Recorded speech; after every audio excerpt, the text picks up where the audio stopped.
Olá, amigos, irmãos pela paternidade divina. Sou Ana Luísa, participo do NEP Maria de Nazaré, em Franca, estado de São Paulo. Hoje vamos comentar sobre o capítulo 52 do Livro da Esperança, psicografado por Chico Xavier pelo Espírito Emmanuel.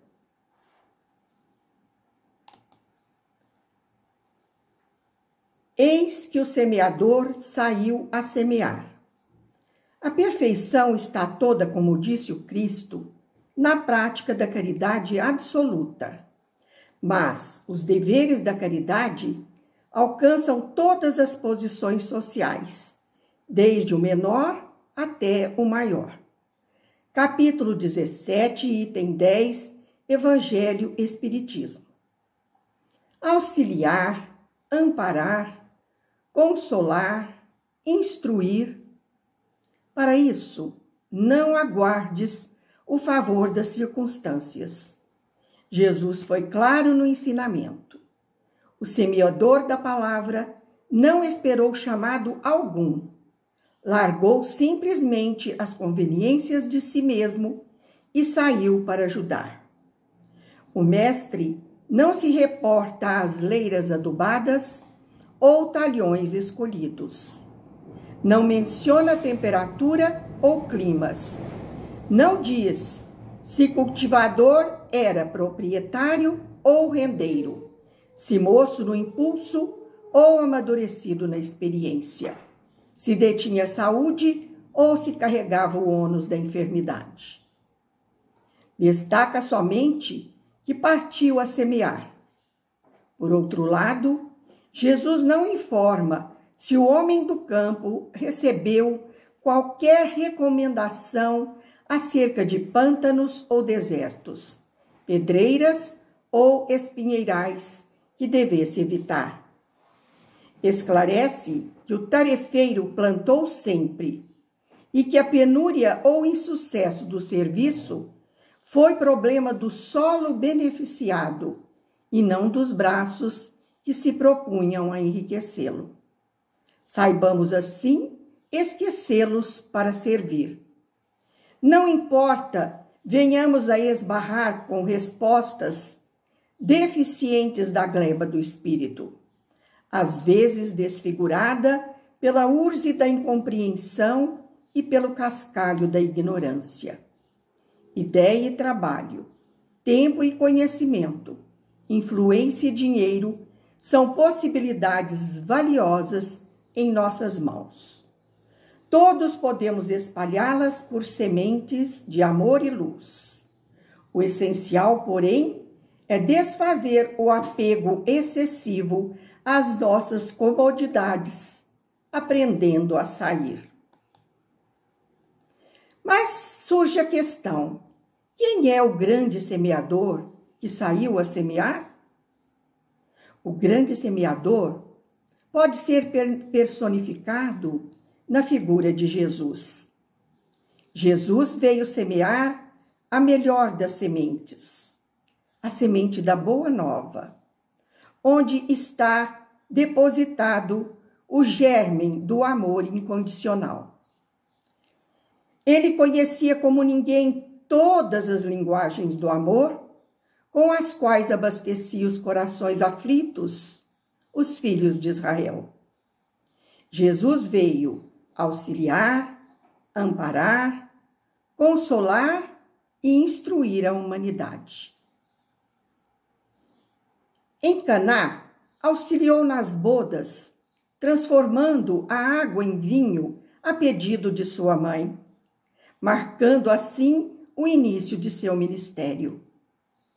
Amparou a mulher adúltera que iria ser apedrejada, consolou os aflitos no Sermão do Monte, todos aqueles que o seguiam, instruiu as multidões e serviu como modelo e guia de toda a humanidade, conforme pontuam os espíritos superiores em O Livro dos Espíritos. Auxiliar, portanto, é a palavra-chave que abre as portas do amor e da caridade.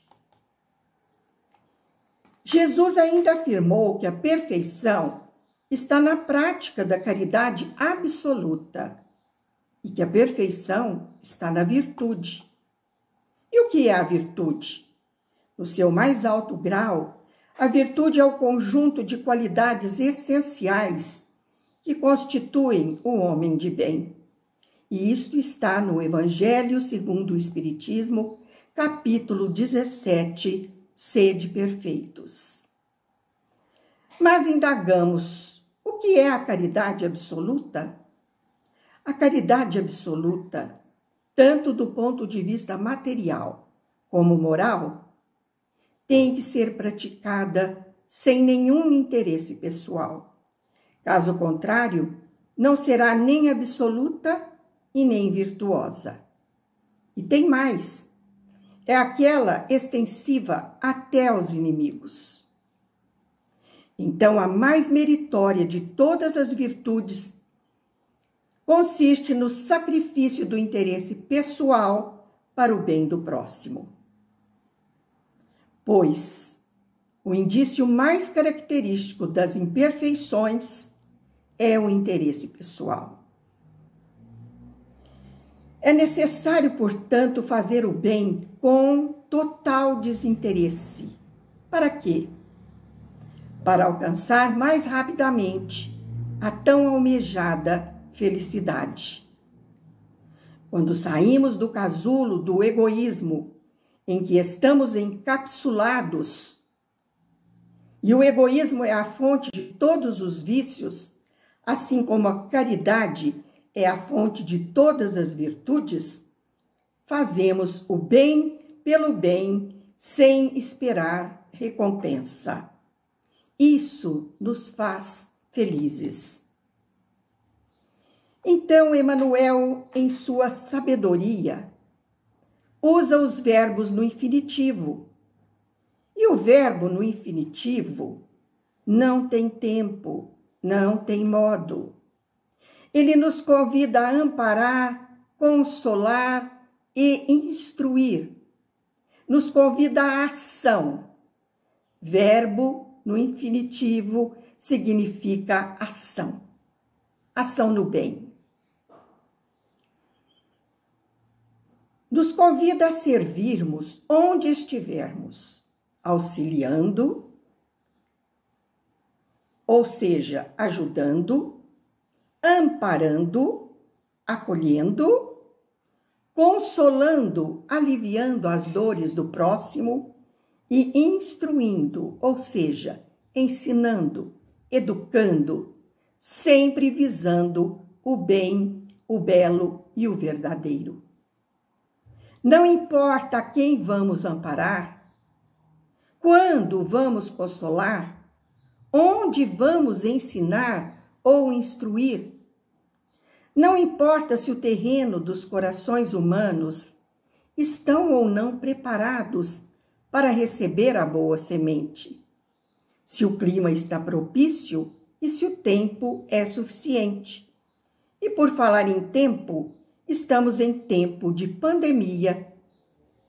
Estamos sob o lema "Fique em casa".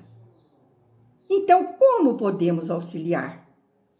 Temos tantos exemplos de pessoas que estão arrecadando mantimentos, agasalhos e saciando a fome daqueles que não têm o que comer, agasalhando aqueles que mal têm o que vestir em seus andrajos. Não importa se é maduro, se é saudável ou doente, se é subalterno ou superior, se tem ou não tem posses, se o terreno é fértil ou se ele é pedregoso e espinhento, e se os corações dos homens são brandos e pacíficos, ou se são endurecidos e espinhosos pelos conflitos íntimos que adquirimos através dos tempos. Todo ser humano tem uma missão na Terra, seja ela grande ou pequena. Todos temos deveres a cumprir. Ao praticarmos o bem, experimentamos uma satisfação íntima em nossos corações. E nos diz o Evangelho no capítulo 17: pelas suas obras é que se conhece o bom cristão. E o verdadeiro espírita, pela sua transformação moral e pelos esforços que faz em domar suas más inclinações. Evangelho e Espiritismo, capítulo 17. Emmanuel, então, nos convida, a fazermos tudo isso desinteressados. E os frutos da caridade? Que nossos corações sejam terrenos férteis que produzam bons frutos, porque muito será pedido a quem muito recebeu. Então, a nossa responsabilidade está na razão direta das luzes do Espírito. Quanto mais esclarecidos, quanto mais iluminados pela luz do Evangelho, maior é a nossa responsabilidade diante de nós mesmos e diante do nosso próximo. Portanto, vamos lavrar o terreno dos nossos corações, arrancando da gleba a erva daninha da cisânia e da separatividade.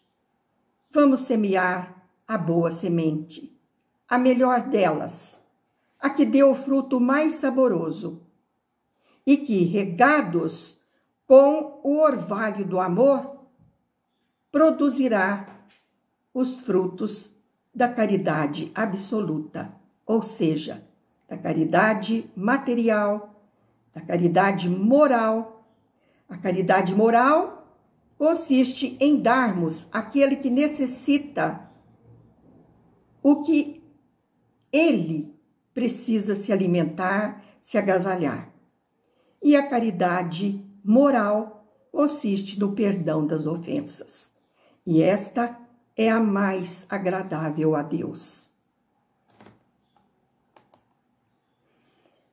Então, movidos pela compaixão empática, que é aquela vontade de auxiliar o próximo, quando sabemos nos colocar no lugar da outra pessoa, sentir o que a pessoa sente, observá-la, ver quais são os seus sentimentos e qual a necessidade que está por trás desse sentimento e qual o pedido que a pessoa está querendo expressar, está querendo manifestar.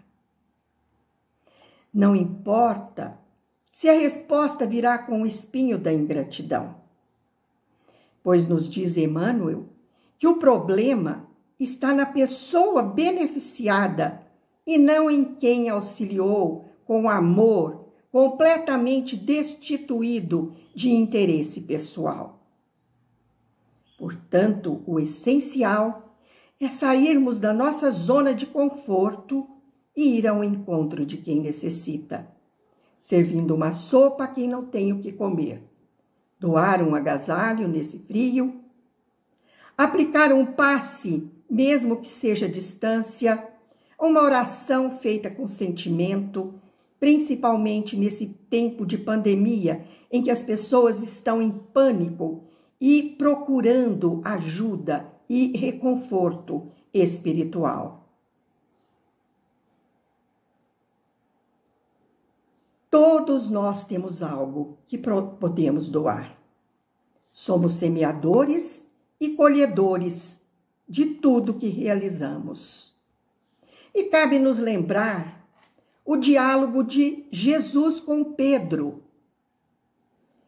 Após a ressurreição, Jesus aparece na praia aos seus discípulos, quando ocorre o episódio da pesca milagrosa.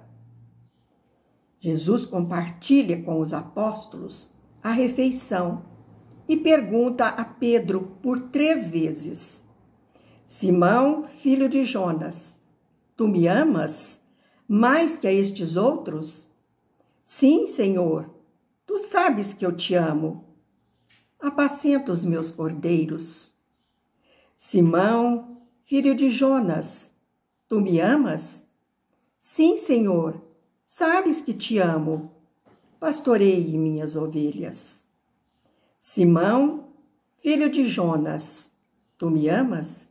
Senhor, tu sabes todas as coisas e sabe que te amo. Apacenta as minhas ovelhas.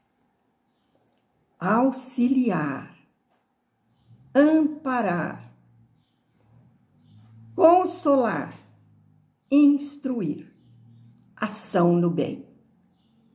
Pedro, sob o influxo amoroso de Jesus, foi chamado por ele a auxiliar. Foi assim que na casa do caminho, em Jerusalém, Pedro se disponibilizou a servir os desvalidos da sorte, socorrendo os doentes e oprimidos que não tinham para onde ir, não tinham um teto que os abrigasse.